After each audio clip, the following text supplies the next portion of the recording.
Hi ಎಲ್ಲರಿಗೂ. ಇವತ್ತಿನ ವಿಡಿಯೋದಲ್ಲಿ ನಾನು ಎಲ್ಲ ರೀತಿಯ ವೆಜಿಟೇಬಲ್ಸ್ ಸೇರಿರುವ ಸಾಂಬಾರು ಹೇಗೆ ಮಾಡುವುದು ಅಂತ ಹೇಳಿಕೊಡ್ತೇನೆ. ಇಷ್ಟು ತರಕಾರಿ ತೊಗೊಂಡಿದ್ದೇನೆ: ಬೆಂಡೆಕಾಯಿ, ಆಲೂಗಡ್ಡೆ, ಬೀನ್ಸ್ ಮತ್ತು ನುಗ್ಗೆಕಾಯಿ. ನಿಮಗೆ ಬೇಕಾದರೆ ಅದಕ್ಕೆ ಬದನೆ ಮತ್ತು ಕ್ಯಾರೆಟ್ ಇದೆಲ್ಲ ಆ್ಯಡ್ ಮಾಡ್ಬೋದು.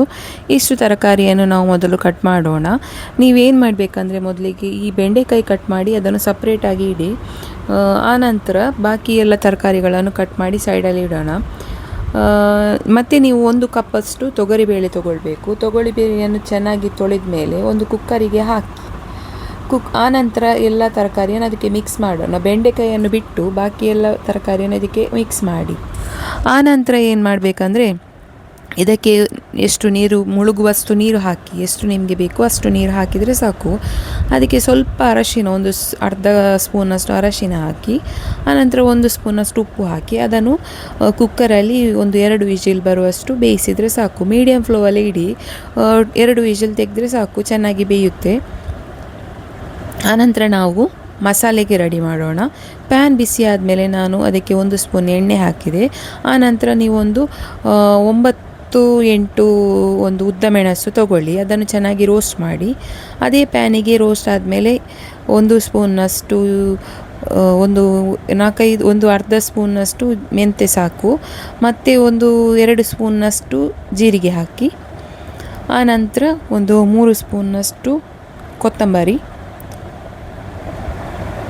ಆಮೇಲೆ 1 ಸ್ಪೂನ್ನಷ್ಟು ಉದ್ದಿನಬೇಳೆ ಆ್ಯಡ್ ಮಾಡಿ ಇದಕ್ಕೆ. ಆಮೇಲೆ 1 ಸ್ಪೂನ್ನಷ್ಟು ತೊಗರಿಬೇಳೆ. ಇಷ್ಟನ್ನು ಆ್ಯಡ್ ಮಾಡಿ ನೀವು ಅದನ್ನು ಚೆನ್ನಾಗಿ ರೋಸ್ಟ್ ಮಾಡಿ. ರೋಸ್ಟ್ ಮಾಡುವಾಗ ಒಂದು ಲೈಟ್ ಬ್ರೌನ್ ಆಗ್ತಾ ಬರುವಾಗ ಅದನ್ನು ಕೂಡ ಮಿಕ್ಸಿಯಲ್ಲಿ ಹಾಕಿ. ಆನಂತರ ಏನು ಮಾಡಬೇಕಂದ್ರೆ, ನಾನೊಂದು ಅರ್ಧ ಗಡಿ ತೆಂಗಿನ ತುರಿ ತೊಗೊಂಡಿದ್ದೇನೆ. ನೀವು ಕೂಡ ಅರ್ಧ ಗಡಿ ತೊಗೊಂಡ್ರೆ ಸಾಕು. ಅದನ್ನು ಚೆನ್ನಾಗಿ ರೋಸ್ಟ್ ಮಾಡಿ. ಅದು ಒಂದು ಲೈಟ್ ಬ್ರೌನ್ ಆಗೋ ತನಕ ಚೆನ್ನಾಗಿ ರೋಸ್ಟ್ ಮಾಡಿ. ಹೀಗೆ ರೋಸ್ಟ್ ಮಾಡ್ತಾನೆ ಇರಬೇಕು, ಇಲ್ಲಾಂದರೆ ಅದು ಇದಾಗುತ್ತೆ, ತಳ ಹಿಡಿಯುತ್ತೆ. ಸೊ ನೀವು ಈ ಥರ ರೋಸ್ಟ್ ಮಾಡ್ತಾ ಇರಿ. ನೋಡಿ, ಲೈಟ್ ಬ್ರೌನ್ ಆಯಿತು, ಇಷ್ಟು ಸಾಕು ಬ್ರೌನ್ ಆದರೆ. ಆನಂತರ ಇದನ್ನು ಒಟ್ಟಿಗೆ ಮಿಕ್ಸ್ ಮಾಡೋಣ. ಆಗ ತೆಗೆದಿಟ್ಟ ಎಲ್ಲ ಮಸಾಲೆಗಳನ್ನು ಇದರೊಟ್ಟಿಗೆ ಆ್ಯಡ್ ಮಾಡಿ. ಇದಕ್ಕೆ ನೀವು 2 ಬೆಳ್ಳುಳ್ಳಿ ಮತ್ತು ಸ್ವಲ್ಪ ಒಂದು ಗೋಲಿ ಗಾತ್ರದಷ್ಟು ಒಂದು ಹುಳಿ ಮತ್ತು ಸ್ವಲ್ಪ ಇಂಗು ಹಾಕಿ, ಚೆನ್ನಾಗಿರುತ್ತೆ ಸಾಂಬಾರಿಗೆ. ಇಂಗು ಹಾಕಿ ಇದಕ್ಕೆ 1 ಲೋಟದಷ್ಟು ನೀರು ಹಾಕಿ ಮಿಕ್ಸಿ ಮಾಡಿ ತನ್ನಿ. ಆಗ ಕುಕ್ಕರಲ್ಲಿ ಬೇಯಿಸಿಟ್ಟ ಉಂಟಲ್ಲ ತರಕಾರಿ, ಅದನ್ನು ಬೇರೆ ಒಂದು ಪಾತ್ರೆಗೆ ಟ್ರಾನ್ಸ್ಫರ್ ಮಾಡಿ ಅದಕ್ಕೆ ನೀವು ಈ ಕಡ್ದ ಮಸಾಲೆಯನ್ನು ಆ್ಯಡ್ ಮಾಡಿ ಸ್ವಲ್ಪ ನೀರು ಕೂಡ ಮಿಕ್ಸ್ ಮಾಡಿ. ಇಷ್ಟು ನಿಮಗೆ ನೀರು ಬೇಕು ಅಷ್ಟು ನೋಡಿ ಮಿಕ್ಸ್ ಮಾಡಿ. ಅದು ಬೇಯ್ತಾ ಬರುವಾಗ ನೀವು ಅದು ಕುದಿ ಬರ್ತದಲ್ಲ, ಕುದಿ ಬರಲಿಕ್ಕೆ ಸ್ಟಾರ್ಟ್ ಆಗುವಾಗ ಅದಕ್ಕೆ ಆಗ ಕಟ್ ಮಾಡಿದಂಥ ಬೆಂಡೆಕಾಯಿ ಉಂಟಲ್ಲ ಅದನ್ನು ಆ್ಯಡ್ ಮಾಡಿ. ಬೆಂಡೆಕಾಯಿ ಮೊದಲೇ ಹಾಕಿದರೆ ಅದು ಒಂಥರ ನೆವಲಿಯಾಗಿ ಜಾಸ್ತಿ ಬೆಂದು ಹೋಗ್ತದೆ. ಹೀಗೆ ಕುದಿ ಬರುವಾಗ ಈ ಬೆಂಡೆಕಾಯಿಯನ್ನು ಆ್ಯಡ್ ಮಾಡಿದರೆ ಸಾಕು.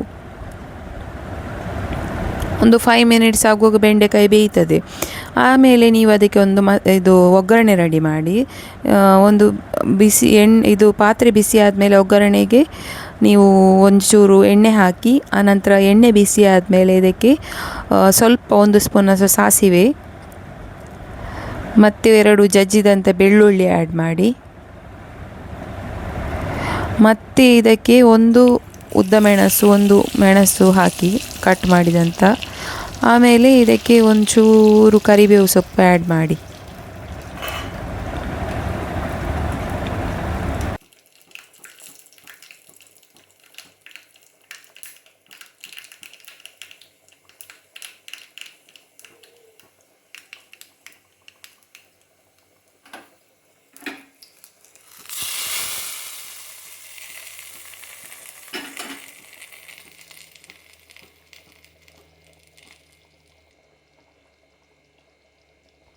ಸಾಂಬಾರು ಚೆನ್ನಾಗಿ ಬಂದಿದೆ. ನೀವು ಕೂಡ ಈ ಥರ ಮನೆಯಲ್ಲಿ ಟ್ರೈ ಮಾಡಿ.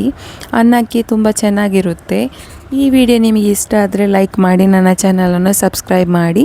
ಇಂಥದ್ದೇ ಇನ್ನೊಂದು ವಿಡಿಯೋ ಜೊತೆಗೆ ಇನ್ನೊಮ್ಮೆ ಸಿಗೋಣ. ಅಲ್ಲಿ ತನಕ ಬಾಯ್.